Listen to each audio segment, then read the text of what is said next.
A dim basement office, fluorescent light humming above a desk buried in files. A man in a rumpled suit leans back in his chair, tips his head toward the ceiling, and flicks a yellow number 2 pencil straight up. It sticks. He does it again. And again. Millions of people watched him do this for nearly a decade, and almost nobody stopped to ask why. It wasn't a quirk somebody invented in a writer's room. It came from somewhere real, and the answer says more about the character, the actor, and the show itself than any Monster of the Week ever did. If you were watching Fox on a Friday night in the mid-1990s, you already know the room. Wood-paneled dens across America went dark on cue. The flashlight beam opening cut through the static. The green title card flickered on. And down in the basement of the J. Edgar Hoover building, somewhere below every serious agent doing serious work, a light was still on. That basement office was never in the original Bible for the show. Chris Carter's early notes described a workspace, not a punishment. It was the production designers who pushed the idea downward, literally. They wanted the audience to understand, without a single line of dialogue, that Fox Mulder had been buried inside the FBI. Not fired, not promoted, just tucked away where nobody had to look at him. That single set choice defined how viewers read Mulder for the next decade. The clutter of files, the newspaper clippings, the poster of a UFO with the words "I want to believe" taped to cheap paneling. It looked iconic in reruns. At the time, it was a small, cramped, low-budget set built to feel like the corner of the building where careers went to die. The lighting was intentionally sickly, the paint was dull, nothing in that room said this man is going anywhere. Every visual choice pointed the same direction. Down, forgotten, buried, and one of the strangest details in that punishment room was hanging directly above the desk. The pencils, little yellow points jutting from the ceiling tile like tiny stalactites. If you rewatch old episodes now, you catch them in the background before you ever see Mulder throw one. They were just there, a quiet piece of the room, waiting for someone to notice. The moment fans usually point to is a scene in the 5th season episode Chinga, the one co-written by Stephen King, when Mulder, stuck alone in the office during a slow stretch, starts firing pencils into the ceiling one after another. But the habit didn't start on the page. It started with David Duchovny himself, killing time between takes. Anyone who has worked on a network drama knows how long lighting resets can take. You sit, you wait, you sit some more. Duchovny, according to crew members and later interviews, would lean back in the chair on that basement set and start throwing pencils up into the acoustic tile just to have something to do. The crew noticed, the writers noticed, and eventually somebody decided that what a bored actor was doing between setups was actually a perfect piece of character. Life bled into fiction. Most fans still assume it was scripted from day one. It wasn't. It was a real man in a real chair, trying to stay awake on a night shoot, who accidentally gave his character one of the most enduring visual habits in 90s television. But the throwaway habit ended up meaning something the writers only understood later. Because once you start watching Mulder throw pencils on purpose, you start to see what The Office is really showing you. Here is a Yale-educated psychologist, an Oxford graduate, one of the sharpest profilers the Bureau ever had, and the Bureau has given him a basement, a stack of cold cases nobody wants, and enough silence to throw pencils at the ceiling until dawn. It is not a quirky beat. It is the loneliest image on late-night network television in the 1990s. A brilliant man with too much time, too much intelligence, and nowhere for either one to go. The pencils were the sound of a mind that was still running long after everyone above him had gone home. Think about how strange that is for a primetime drama in that era. Network television in the 90s was still built for company. Sitcoms had studio audiences that laughed at every line. Family dramas ended with everyone in the same living room. Even the cop shows and hospital shows leaned on ensembles, on partners, on someone to bounce dialogue off. The X-Files gave you Mulder, alone, in a basement, in the middle of the night. The show was quietly telling you something the network wasn't ready to say out loud. Being that smart, in that job, in that decade, meant you were mostly going to be alone with your own head. And loneliness, it turned out, was a bigger problem off-camera than the network ever admitted. Because the atmosphere everyone remembers from those early seasons, that damp, gray-blue palette, those endless wet forests, those long night shoots in half-lit clearings, all of it came from one place, Vancouver. The X-Files filmed its first 5 seasons up there, and it gave the show a look nothing on American television could match. The rain wasn't styled in. It was actually raining. The forests weren't sets. They were real. That specific bruise-colored sky over every crime scene was Vancouver weather doing free cinematography for Fox every single week. Duchovny hated it. He never really hid it either. In interviews as the show grew bigger, he talked openly about wanting to move production to Los Angeles, about feeling isolated from his personal life, about being tired of soaking through his shoes at 3 in the morning. He was also newly married. He wanted to be home. The commute between Los Angeles and Vancouver had become the shape of his entire life, and by the middle of the show's run, he was very publicly done with it. By the 6th season, he got his way. Production packed up and relocated south. The show kept going. The problem was, the show didn't quite look the same afterward. Fans argued about it then and still argue about it now. Los Angeles gave the series brighter light, warmer colors, more comedy episodes, more sunshine seeping into what had always been a shadowed world. Some viewers loved the shift.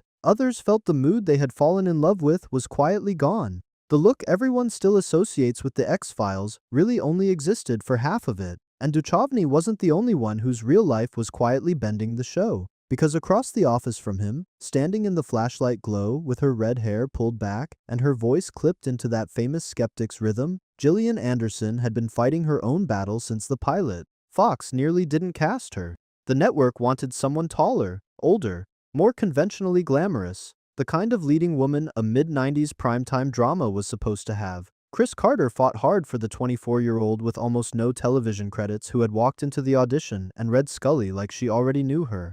He won that fight, but there was another fight he didn't win. For years, Anderson was paid significantly less than Duchovny. She has said as much publicly, more than once, long after the show was over. In some seasons, her salary reportedly sat at roughly half of his, even though she carried an equal share of the screen time, the workload, the promotional appearances, the emotional weight of the series. And it wasn't just the paycheck. In the early years of the show, the network reportedly wanted Scully to walk a certain number of steps behind Mulder in scenes. Behind. Literally behind. Anderson has talked about that too, about the small daily fights over blocking and framing that added up over hundreds of hours of shooting. The partnership viewers remember as perfectly balanced, the one that anchored an entire cultural phenomenon, was not balanced at all behind the scenes. On camera, Mulder and Scully were equals, arguing across the same desk, driving the same rental cars into the same dark towns. In the accounting office, they were not, and the same fight came back when the revival was announced in the 2010s. Anderson has said she was initially offered less than Duchovny again, more than 20 years into playing the character. She pushed back. She got equal pay that time. But the point had been made, over and over, that even one of the most iconic female characters on 90s television was still someone the industry tried to pay less for doing the same job.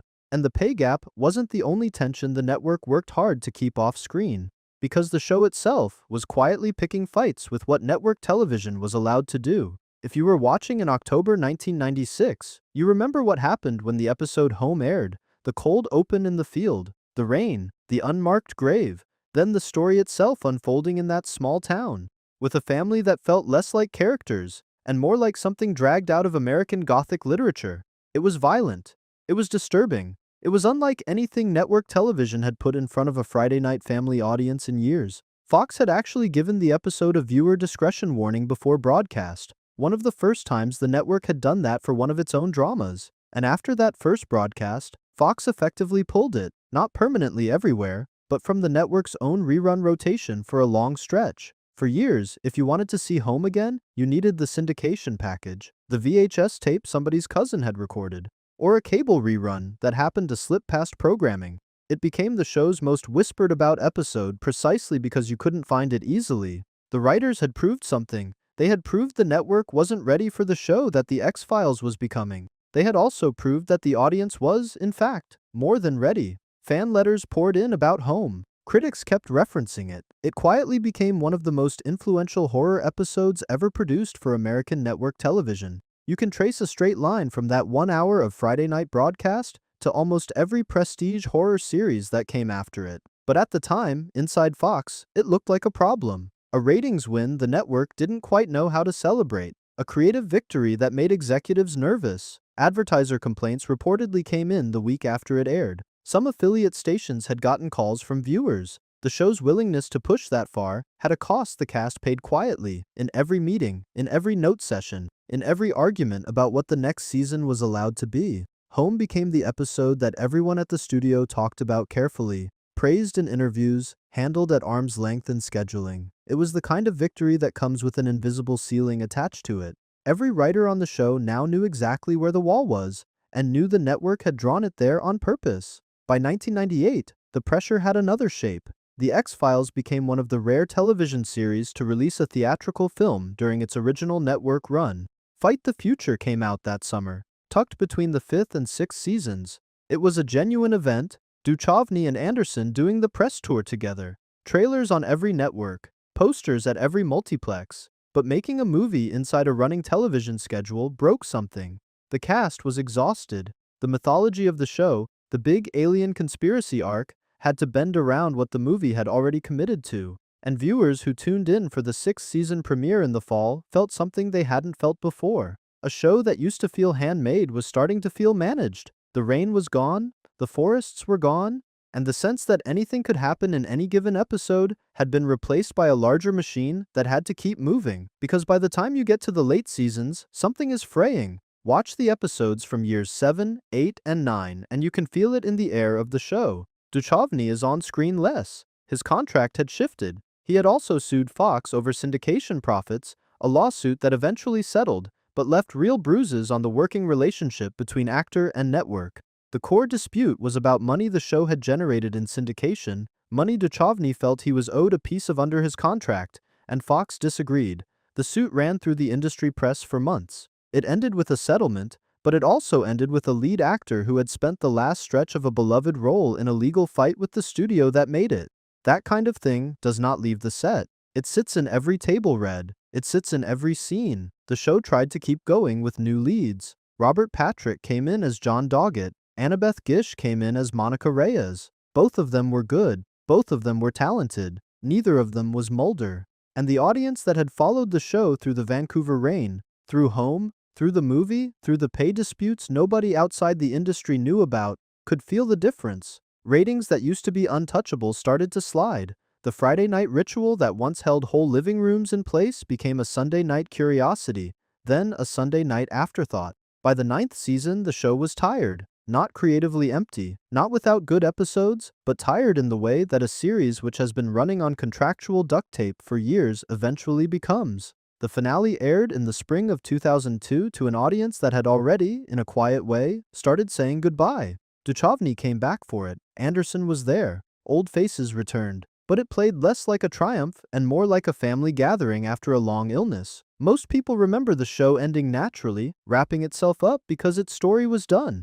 That is not really what happened. It ended fatigued, contractually complicated, and creatively stretched, which strangely brings us back to the pencils. Because 14 years later, in January 2016, something small happened that most casual viewers missed and hardcore fans caught inside the first minute. Fox brought the show back for a limited revival. Duchovny returned, Anderson returned, Mitch Pileggi returned as Skinner. The old theme cue hit, that whistled, echoing melody that a whole generation had heard through bedroom walls when they were supposed to be asleep, and the camera moved down into a basement office. Older, same posters, same paneling, same clutter. And in the ceiling above the desk, tucked into the acoustic tile, the pencils were still there. Production had put them back on purpose. It wasn't an accident of the set dressing. Somebody in the art department had gone through old episode stills, counted the pencils, and restored them as a deliberate callback. Fans noticed within minutes. Screenshots started circulating on the same kind of X-Files forums that used to load on dial-up modems in 1997, and the reaction was almost tender. The show could argue about its own ending. The network could argue about its own decisions. The actors could carry every complicated feeling they had earned across 2 decades of working on it, but the pencils had waited. They had outlived Vancouver. They had outlived the pay gap. They had outlived the lawsuit. They had outlived the home controversy, the failed transition, the ratings decline, the years the two leads spent apart from each other pursuing very different careers. They had even outlived the specific version of network television that had made the X-Files possible in the first place. The Friday night, appointment viewing, VHS recording, TV guide-checking ritual that used to hold whole living rooms in place at 9 o'clock. What started as one actor killing time between takes on a Vancouver soundstage had somehow become the single most permanent thing about the whole enterprise. There is something worth sitting with in that. Because the show was never really about aliens. Not entirely. It was about a man alone in a basement with too many questions and too few answers, throwing pencils at a ceiling because thinking that hard, that long, with nobody willing to listen, has to go somewhere. The great trick the X-Files pulled on the culture was making people believe they were watching a science fiction show when they were actually watching a lonely, brilliant person try not to lose himself inside a job that had already given up on him. The pencils were the physical sound of that. A soft, dry thunk in the tile overhead. Again, again, again. If you saved an old VHS from a first-run airing, dig it out sometime. The tape is faded, the tracking is bad, the commercials in between are frozen in a decade that no longer exists. But somewhere in the corner of one of those scenes, above the desk of a man the FBI didn't want, you will see them. 6 or 7 yellow pencils, points buried in the ceiling tile, right where somebody put them a long time ago. The show grew up and got complicated. The people who made it grew up and got complicated. The industry that carried it disappeared into something none of them would recognize now. But those pencils are still there, in the frame, in the tile, in the memory of anyone who was watching at the time. A dim basement office. An older man now, with a little more gray in his hair. The chair leans back. The pencil goes up. The thunk lands soft against the tile above. Everything else has changed. That hasn't.